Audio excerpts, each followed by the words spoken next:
दोस्तों, पुस्तक का नाम है सोचिए और अमीर बनिए। इसका लेसन है इच्छा, और इच्छा का आज भाग है तीसरा। आइए। हेलन कीलर जन्म के फौरन बाद बहरी, गुणी और अंधी हो गई। उसके सबसे बड़े दुर्भाग्य के बावजूद उसने सर्वोत्कृष्ट इतिहास के पन्नों में अमिट रूप से अपना नाम लिखा है। उसके पूरे जीवन में सबूत के रूप में कार्य किया है कि कोई भी कभी भी नहीं हराया जा सकता जब तक हार को वास्तविकता के रूप में स्वीकार न किया जाए।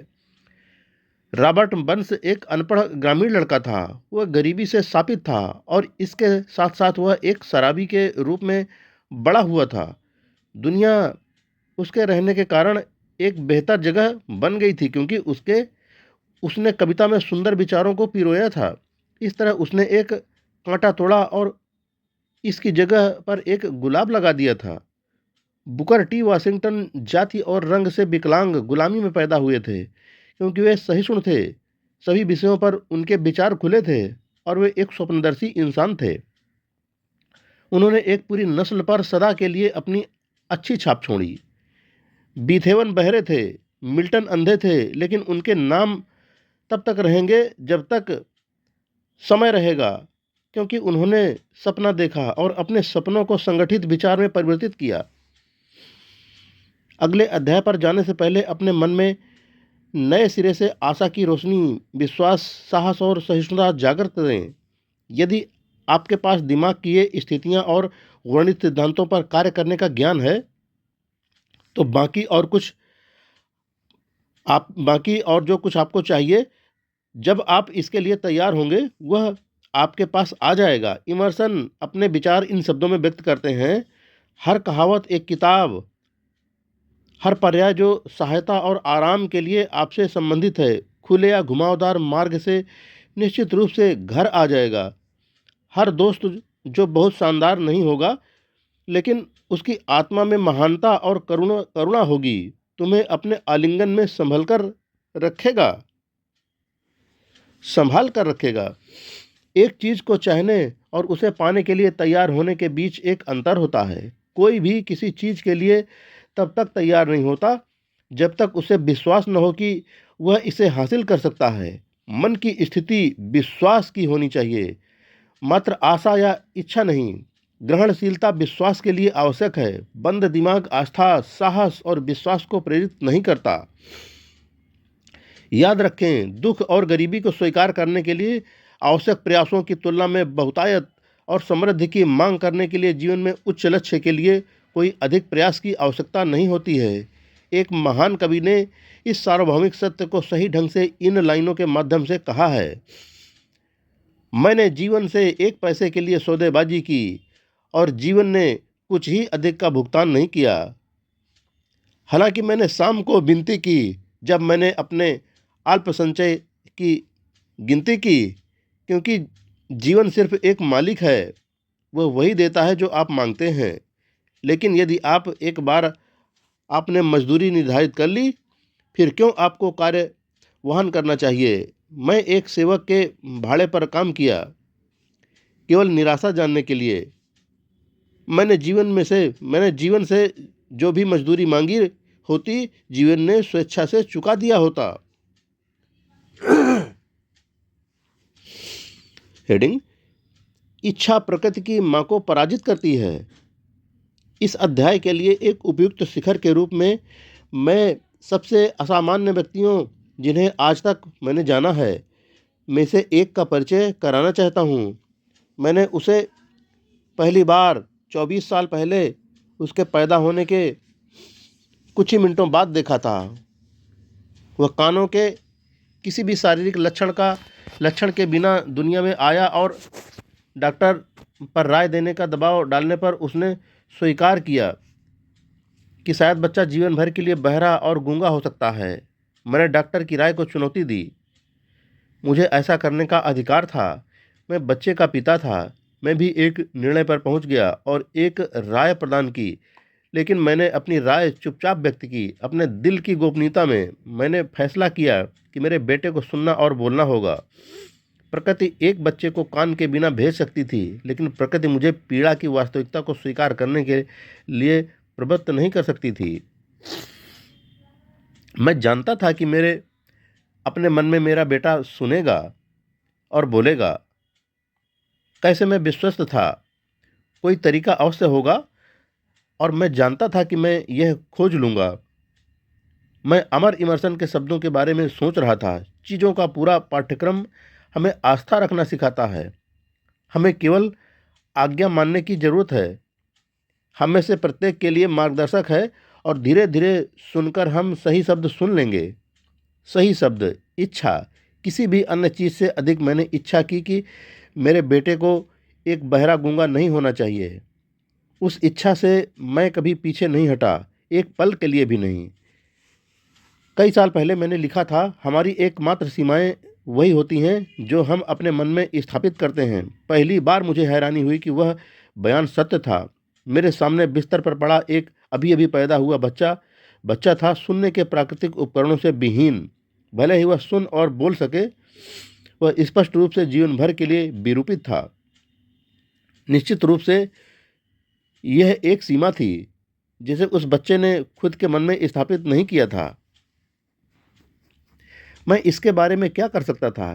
किसी तरह मैं कानों की सहायता के बिना उसके मस्तिष्क को ध्वनि संदेश पहुंचाने के साधन और तरीकों के लिए उस बच्चे के मन में अपनी तीव्र इच्छा का प्रत्यारोपण करने का रास्ता खोज लूँगा।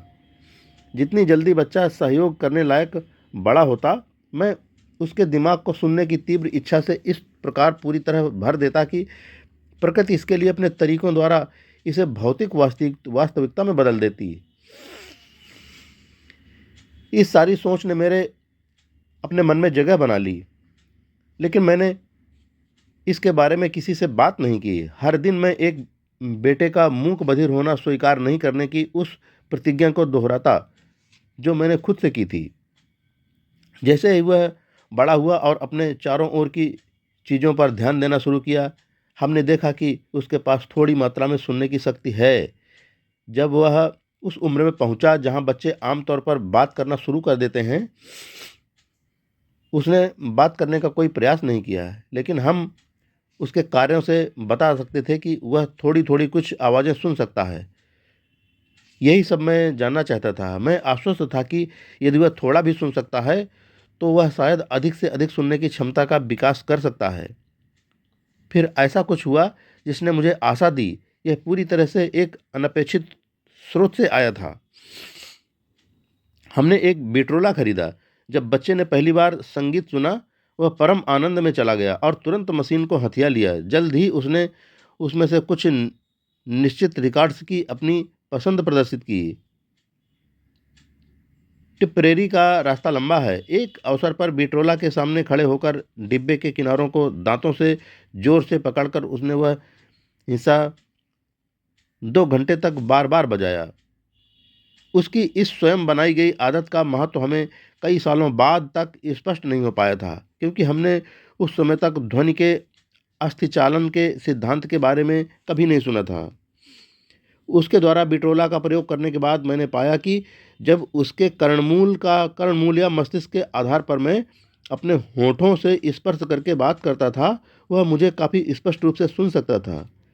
इन खोजों ने मेरे अधिकार में वह आवश्यक माध्यम दे दिया जिसके द्वारा मैंने अपने बेटे की सुनने और बोलने की क्षमता के विकास में मदद करने के लिए अपनी तीव्र इच्छा को वास्तविकता में बदलना शुरू किया।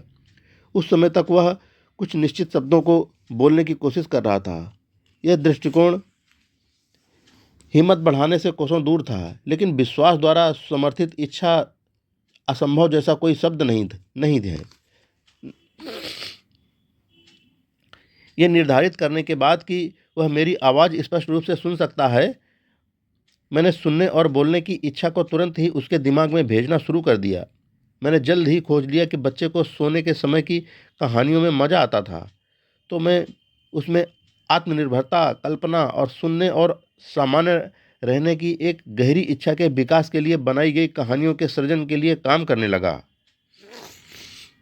विशेषकर एक कहानी थी जिसे मैंने हर बार जब भी यह सुनाई कुछ नया नाटकीय रंग देकर जोर दिया। इसका प्रारूप उसके दिमाग में यह विचार रोपित करने के लिए तैयार किया गया कि उसका दुख एक दायित्व नहीं बल्कि बहुत अधिक मूल्यवान एक परिसंपत्ति था। इस तथ्य के बावजूद कि सारा दर्शन जिसकी मैंने जांच की थी स्पष्ट रूप से संकेत दिया कि हर विपरीत परिस्थिति अपने साथ एक बराबर श्रेष्ठता के बीज लाती है। मुझे यह अवश्य ही स्वीकार करना चाहिए कि मुझे इसका जरा सा भी अंदाजा नहीं था कि यह दुख कभी एक परिसंपत्ति कैसे बन सकता है। हालांकि मैंने सोने के समय की कहानियों में दर्शन लपेटने का अपना अभ्यास जारी रखा, इस उम्मीद में कि वह समय आएगा जब वह कोई योजना बना लेगा जिसके द्वारा उसकी अक्षमता से किसी उपयोगी उद्देश्य को पूरा करवाया जा सकेगा। मुझे स्पष्ट रूप से कारण बताया गया था कि कानों और सुनने की प्राकृतिक क्षमता की कमी की कोई पर्याप्त प्रतिपूर्ति नहीं थी। विश्वास द्वारा समर्थित इच्छा ने कारण को एक तरफ धकेल दिया और मुझे जारी रखने के लिए प्रेरित किया। मैं जैसे ही पीछे मुड़कर अनुभव का विश्लेषण करता हूँ तो अब मैं देख सकता हूँ कि मुझ में मेरे बेटे की आस्था का आश्चर्यजनक परिणाम के साथ बहुत गहरा संबंध था। मैंने उसको जो भी बताया उस पर उसने कोई सवाल नहीं किया। मैंने उस पर यह विचार थोप दिया कि उसके पास अपने बड़े भाई की तुलना में एक विशिष्ट बढ़त है और यह बढ़त कई मायनों में खुद को दर्शाएगी। उदाहरण के लिए स्कूल में शिक्षक जब देखेंगे तो उसके कान नहीं हैं तो इस कारण वे उसका विशेष ध्यान रखेंगे और उससे असाधारण दयालुता के साथ व्यवहार करेंगे जो वे हमेशा करते हैं। उसकी माँ ने शिक्षकों से बात करके और उसके साथ बच्चे पर आवश्यक अतिरिक्त ध्यान देने की व्यवस्था करके वह सब देखा है। मैंने उसे यह विचार भी दिया कि जब वह अखबारों में बेचने लायक बड़ा बन जाएगा, उसका बड़ा भाई पहले से ही एक अखबार का व्यापारी बन गया था, तब उसके पास अपने भाई पर बड़ी बढ़त होगी, इस वजह से कि लोग देख सकेंगे कि इस तथ्य के बावजूद कि उसके कान नहीं थे, वह एक उज्ज्वल मेहनती लड़का था। वे उसे उसके सामान के लिए अतिरिक्त पैसे का भुगतान करेंगे। हम देख सकते थे कि धीरे धीरे बच्चे की सुनने की क्षमता में सुधार हो रहा है। इसके अलावा अपने दुख के कारण उसके पास स्वयं के प्रति सजग होने की छोटी सी भी प्रवृत्ति नहीं थी। जब वह 7 साल का था तो उसने पहली बार एक सबूत दिया कि उसके दिमाग की सर्विसिंग का हमारा तरीका सफल हो रहा था। कई महीनों तक उसने समाचार पत्रों की बिक्री के विशेषाधिकार के लिए विनती की, लेकिन उसकी माँ अपनी सहमति नहीं देती थी। उसे डर था कि उसके बहरेपन ने उसके लिए अकेले सड़क पर जाना असुरक्षित बना दिया था। अंत में उसने मामला अपने खुद के हाथों में ले लिया। एक दोपहर जब उसे नौकरों के साथ घर पर छोड़ दिया गया, वह रसोई घर की खिड़की पर हाथ पैरों के सहारे जमीन पर गया और अपने आप निकल पड़ा। उसने पड़ोस के मोची से कार्यपूंजी के लिए 6 सेंट उधार लिए, उसे अखबारों में निवेश किया, बेचा, पुनर्निवेश किया और देर शाम तक दोहराता रहा। शेष निकालने और अपने बैंकर से उधार लिए गए 6 सेंट वापस करने के बाद उसे 42 सेंट का शुद्ध लाभ हुआ था। जब उस रात हम घर पर आए तो उसे अपने हाथ में कसकर पैसा पकड़े अपने बिस्तर में सोते हुए पाया। उसकी माँ ने उसका हाथ खोला, सिक्के हटाए और रोई। सब मिलाकर अपने बेटे की पहली जीत पर रोना बहुत अनुचित लगा। मेरी प्रतिक्रिया उल्टी थी। मैं दिल से हंसा क्योंकि मैं जानता था कि बच्चे के मन में खुद में विश्वास का रवैया स्थापित करने का मेरा प्रयास सफल हो चुका था। उसकी माँ ने देखा अपने पहले व्यापार उद्यम में एक छोटा सा बहरा लड़का जो सड़कों पर बाहर चला गया पैसे कमाने के लिए, अपने जीवन को खतरे में डाल दिया। मैंने एक बहादुर, महत्वाकांक्षी, आत्मनिर्भर छोटे व्यापारी को देखा जिसकी स्वयं में प्रतिष्ठा 100% बढ़ गई थी क्योंकि उसने स्वयं की पहल पर व्यापार किया था और जीत हासिल की थी। इस कार्रवाई ने मुझे खुश कर दिया क्योंकि मैं जानता था कि उसने साधन संपन्नता की विशेषता का सबूत दिया था जो जीवन भर उसके साथ रहता। इसके बाद की घटनाओं ने इसे सच साबित कर दिया। जब उसका बड़ा भाई कुछ चाहता था, वो फर्श पर लेट जाता, हवा में अपने पैर मारता, उसके लिए रोता और उसे पा लेता। जब छोटा बहरा लड़का कुछ चाहता तो पैसा कमाने की एक योजना बनाता, फिर स्वयं इसे खरीद लेता। वह कभी भी इस योजना का पालन वह अभी भी इस योजना का पालन करता है। सच में मेरे अपने ही बेटे ने मुझे सिखाया कि अक्षमता को प्रारंभिक प्रयासों में परिवर्तित किया जा सकता है। जिस समय वे कुछ योग्य लक्ष्य की ओर चढ़ाई कर सकते हैं, जब तक वे बाधाओं के रूप में स्वीकार नहीं किए जाते और बहानों के रूप में उपयोग नहीं किए जाते। दोस्तों, अब इच्छा के तीसरे भाग को यहीं पर पूरा करते हैं। तब तक के लिए जय हिंद फ्रेंड्स।